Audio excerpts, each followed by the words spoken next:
Conversation today will provide you all with some high value information and inspire all of you to be motivated to make some healthy changes in your life.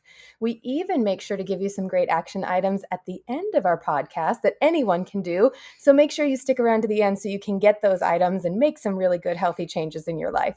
Make sure you stick around to the end. I'm Coach Brandon. If you're with us live on Facebook in either of our groups, please do let us know you're here. Give us a thumbs up. Tell us what you're thinking.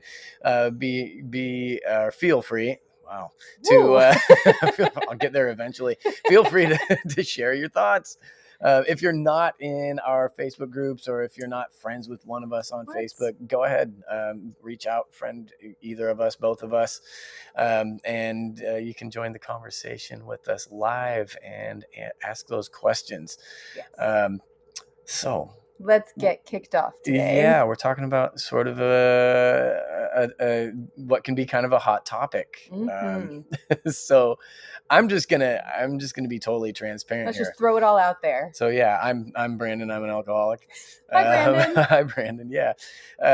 So I'm an alcoholic in recovery.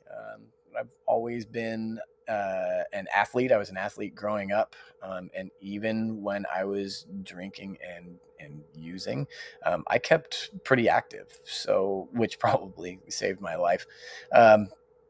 But what that provided me with was a lot of experience with exercise and performance and recovery, post exercise recovery, and what it's like on sort of both sides of this issue, being someone who consumes alcohol and exercises, and being someone who abstains completely from alcohol and exercises. So I can talk about that experience and how that feels, right? Yeah. And what my outcomes have been, what the differences really are. And of course, there's no comparison, to be honest. Yeah. Obviously, when I was way out there, I was not in fantastic shape no matter what I did. But there were times along the way where things were under control, in that part of my life, under control. Right? Under control, where so to I speak. would periods where I part of the problem was that I could not maintain periods for a long time of normal drinking. Right. But there were those periods, and I'll talk more about that in a little bit. But I know that this can be a really divisive subject, right? Like, sure can. I just want to encourage you to keep an open mind. I'm not here to judge. My job is to import information. I'm importing information from Japan. Impart information. Many of us are able to have a few drinks, right? Most of us are able to have a few drinks and make it to the gym the next day and be okay, or whatever. If I could have a beer on a hot day, I totally would. But let's be honest, everything we do has some effect, right, on our health and our fitness, our health and fitness outcomes. And some things are tremendous. Some things are a little more subtle. Yeah. So it doesn't matter really how much you drink. It affects those things. Yep. We have to be honest about that, right? Yeah. So I'm not shy about that. That is true, and I can tell you from experience how effective, how much that can affect you. Well, when we were getting ready for this podcast, one of the first things that became obvious as a direct reason why alcohol and fitness don't mix, to me, was in reading some of the articles I found. Alcohol is a sedative. It slows down functioning. Right. Yeah. It weakens your hand-eye coordination, impairs judgment, and slows down your reaction time. So when you're active, no matter what the activity is, all of those functions are imperative to performing efficiently. And so when I read those things, I thought, yeah, that all makes sense. It's pretty straightforward. And it was also one of the easier things for me personally to digest from everything I read. There were lots of conditions and illnesses and all that sciencey shit that you like that I needed to look up as I got ready for this talk. And it's pretty scary what alcohol really truly does to your body. Totally. Yeah. Yeah. And we know that alcohol can do all kinds of scary stuff. We all know that. When we drink too much or we drink too often, etc. Right? Like, but I really wanted to stick to how alcohol affects a normal drinker. Right. So I know that most of us aren't getting hammed before we work out, right? Like, I don't think so. Doing that. But there are a lot of lasting effects, right? Beyond the time when we're actually in the act of drinking. Fair. And we can talk about a lot here, like, calories alone are a tremendous issue. Digestive stuff, obviously hangovers don't help anyone or anything. Organ health, the list goes on and on and on and on. But something we don't tend to think about is what you just said. Like, and it's really simple, but we don't, it's not necessarily like common knowledge, right? The average drinker or average person is probably not really aware that alcohol is a depressant. Right. And I had a period of time when I drank very rarely, just a drink or two, like with friends, like, once a year. One of the big things I discovered is that after one of those nights of just literally a drink or two, my energy was not right for like a few days. Yeah. So I really realized, like, holy shit, I've been operating, or at one time in my life, or periodically throughout my life, whatever, I've been operating at a lower level, right? A diminished level. For years. I was doing that. Yeah. Right. Just like, oh, my homeostasis was like down here when it could be up here, just all the time. Yeah. Right. My lifts, my runs, my classes, everything just below where I wanted to be, or where I could have been. Yeah. Potential. Yeah. And I also have significantly reduced the amount of alcohol I drink in the last few years. Not on purpose, but more because since working with you primarily, being more active, talking to other people about their health and well-being in general, we always focus on how you feel versus how you look. And when I look back, I realized that a lot of the issues I was having with pain, with headaches, and oh my God, my skin issues. We were just talking about that the other day, how much better my skin looks. It all revolves. We're I both can do on this. it I today. can talk. I can do it. But it all revolved around being dehydrated, if I'm being honest, because alcohol dehydrates you. In fact, 90% of hangover symptoms are a direct result of being dehydrated. So imagine trying to be active, especially with this incredibly hot summer that we have going on right now, while also being dehydrated, right? No, thank you. When I'm dehydrated, my muscles, my back and my neck in particular, they get super tight. And then what that does is it gives me a headache, then it makes me nauseous, and I don't even need to drink very much to feel that way either. If I have 1 or 2 glasses of wine, or maybe even just a cocktail the day before I take a class here at the gym, I'm miserable, like absolutely miserable for the entire class. And that's going to affect how much effort I put into my workout too. Not to mention, one of the reasons alcohol dehydrates you is because it is a diuretic. So would you like to do squat jacks with an unpredictable stomach? Yeah. That's an easy. Yeah. It's an easy no. It is. Yeah. Thanks. But then also, not only do I feel like crap, like no physically, pun intended. But now I've lost my motivation or desire to push myself in my workouts. Right. And which, I am at a point where that's what I want to do. I want to push myself a little bit. Yeah. I am distracted. I'm grouchy, and I'm not really wanting to do anything other than just the bare minimum so I can get through this dang workout without embarrassing myself. Then I go home, I curl up on the couch, and I'm a couch potato for the rest of the evening. Totally useless. Yeah. It's a waste. Absolutely. Yeah. Well, that's, there's a lot to talk about right there. Unpack all of that, Brandon. Well, yeah. I mean, one really big thing that doesn't get a lot of attention is that alcohol disrupts serotonin production. Mm-hmm. Right. So, and serotonin is responsible for feelings of contentment. So, like, we think about like serotonin and dopamine is like, like the big rushes and like the roller coaster emotions. No, serotonin is really important. Like this is a chemical that's responsible for you just feeling okay in your own skin. Mm-hmm. Right. And alcohol decreases its production.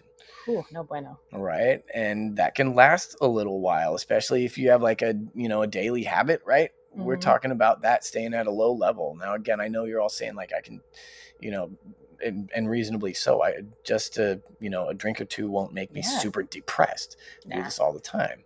But if you think about it, this way, right? Like if you would like to get to the gym or be more active more often, mm-hmm. right? And you kind of struggle to make that happen, right? That's which is a lot of us, right? I was going to say, nobody does that. Yeah, that's not a problem for anyone. Or you have a little anxiety about getting to the gym or getting to class mm-hmm. or whatever, driving, right? Like yesterday's drink can be the difference between you feeling just comfortable enough to make it happen or staying on the couch. Fair. Which, right, then for a lot of us is like, right, the couch is like the train to guilt and shameville, right? Like that's, right, it sucks. Like that sucks, right? When you know that you wanted to be somewhere and you didn't, like that is really like what I want to avoid for people more than anything are those feelings. Totally. Yeah, absolutely. Guilt and shame are not things that we want people to feel. And I try really, really hard to not make hard and fast rules around alcohol at all anymore because I have a drink when I want one, But the key word in that sentence is want. I'm pretty mindful these days about what I consume and what I put into my body. So if I want to have a drink, the first thing I'm going to do is think about what I have going on the next day, right? If it's not a chill day or a day that I don't need to be doing a whole lot, maybe then I'll have a drink, because I can take my time the next day.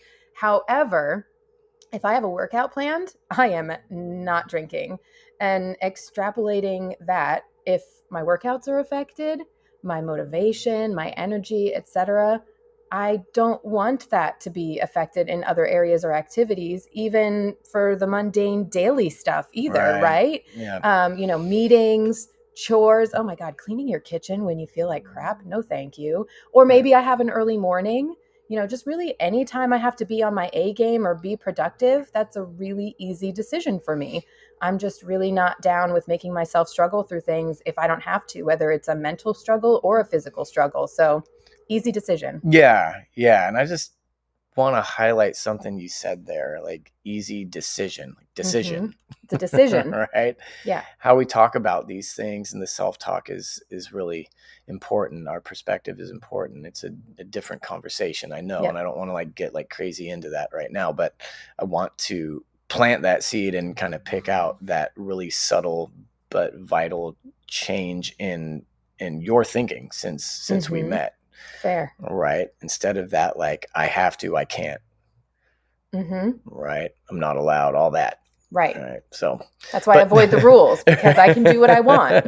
But to your actual point, right? Absolutely. That's the kind of thing we're talking about here. Like any alcohol is definitely going to affect your motivation and energy to do a workout, even with just a drink or two in the evening, the night before. And if you're not in a place of like super high motivation and routine and commitment, it's often enough to either keep you from getting in the gym or it makes the experience less enjoyable, which is a whole other, right? Like world. Like, okay, maybe I made it, but like, I hate this. Why do I hate going to the gym so much? Well, maybe because I really enjoy that glass of wine every night. Whatever.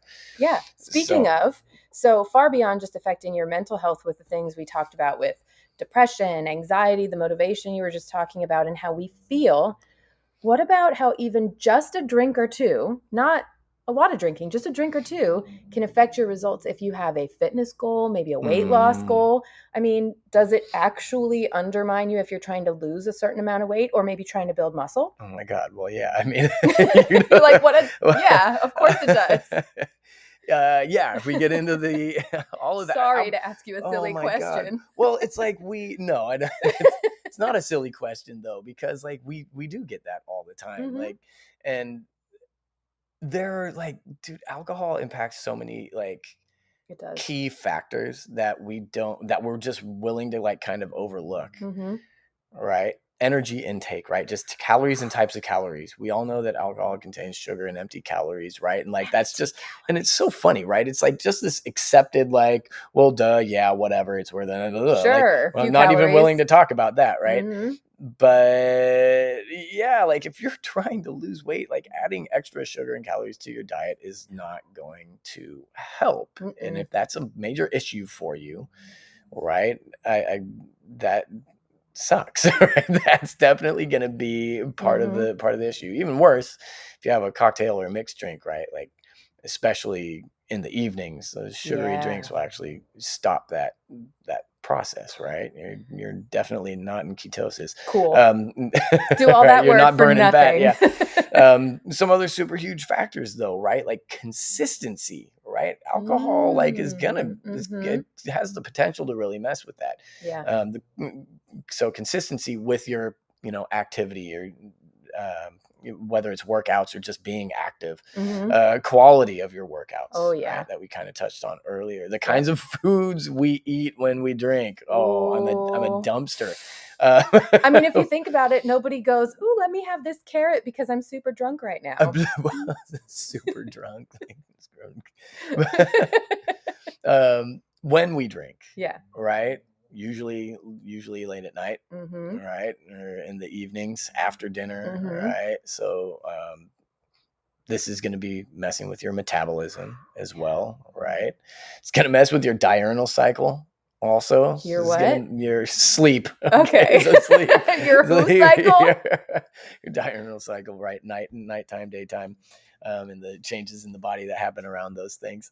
Yeah, it's going to mess with your sleep, poor quality sleep and recovery, which turns this all really into a cycle. Now I feel like crap and I want to drink. Gross. That seems super counterintuitive. And I have to be honest those things. Yeah, one of the reasons I'm really not a fan of events where those events where you do a workout and then there's a mixer afterwards or stay for yoga and a glass of wine. I see those all over the place. And why did I just do all that work? I burned maybe a few hundred calories, but then I'm immediately going to halt the process with a drink and miss out on all the calories my body would be continuing to burn, maybe for the next couple of hours if I just skip that one beverage that really isn't a big deal, right? Yeah, that's always like seemed like a weird one. Yeah. Though, like that doesn't even feel that good. Doesn't make sense to me. It doesn't even feel good for me. But hey, whatever. Right. I'm not here to judge, but no, that's just not my jam. Nope. Doesn't make sense to me. But also, what about muscle? We talked about fat, right? And weight loss goals. But if I have a drink in the evening after my workout, does that really affect if I'm trying to like build and grow muscle? Well, alcohol decreases testosterone, right? So, which is a big part of the muscle building equation. Yeah. And growth hormone, right? Growth hormone. So yeah. We're killing it with this talking thing today. I know. This makes building muscle. That does impede building muscle. Yeah, and you'll find that most, like bodybuilders, and I don't want to generalize a whole lot, but those guys, they take this stuff really, really seriously, right? A lot of fighters as well, right? Zero alcohol in their diets, also. I feel like we've just been like a bunch of bad news bears today. I know, right? No, it's not. But this is, for me, the hard part of this talk because we're supposed to give action items. And I'm not really a fan of telling people that they shouldn't drink something, right? But, maybe being a little bit more mindful about when you drink. Would that be good advice? Absolutely. Okay. Absolutely. Be more mindful of when you drink. Yeah, it is all about just giving you information, but we do like to give steps. And again, like I mentioned at the beginning, like we talked about at the beginning, like these can be subtle things, right? And just being aware that a regular drinking habit, right? Mm, Just does mhm. bring us down a notch, right? Yeah. Like it keeps us at a certain level. And maybe that's totally acceptable to you. Like maybe that's totally fine. Like things are working Mhm. out just fine the way that you want, and awesome. Cool. Awesome. Good for you. But if this is something that you feel like you could change, or an area where you could make some improvement, then yeah, I mean, the when it comes to a habit that's in place that that we've decided we need to change, right? We're talking about like frequency, Mhm. right? Duration, and intensity. Intensity. Right? To use exercise as a sort of an analogy. Yeah, intensity in this case being like the number of drinks that you have. Mhm. So those are places where you can, I don't, unless you like absolutely have to practice abstinence. And if you are in that place, please do reach out. Okay. Yeah. That's what I wanted to say about that. But if you're not in that place and you just want to like cut back or see if you can kind of, move the needle a little bit with this habit, then yeah, like maybe you have a couple nights a week where you don't drink. Give yourself 1-2 nights a week where you don't drink, and see how that affects you the Yeah. next day. Or you can go with, right, that's your frequency. Maybe less drinks, right? Maybe you're like a 3 or 4 beers a night person. Mhm. Let's see if we can cut that down, cut it in half, or just cut down to 1 less beer Maybe like and one Bloody see. Mary or mimosa at Yeah. brunch instead of 2 or 3 or 4, you know? Yeah. So just some ideas. And yeah, I'm going to reiterate that. Like, if this is an area where you feel like you need help, please do reach out. Like, I'm here for all of that. Definitely reach out to this one for that. I'm here to help too, but you'll have That's my world. That's his world. That's my his world. jam. He'll be a much bigger help than I probably can be in that situation. But we're both here to help. Yep, absolutely. You have useful things to contribute in that area as well. Fair. On that And you note, may be more comfortable talking with a woman. You are, and I'm here. I'm still helpful, I promise. Totally. Well, on that note, Mhm. we care about you guys. We do. We A love lot. you, and we enjoy reaching out to people. We enjoy helping. So don't deny us that opportunity. Yes. Reach out if you've got something on your mind. If any of this struck a chord, if you have questions about any health and wellness and fitness related topics, do ask the questions. Like I know we can be shy about this stuff, and I don't want to bother them and whatever, but Not a bother. It's not a bother. Absolutely.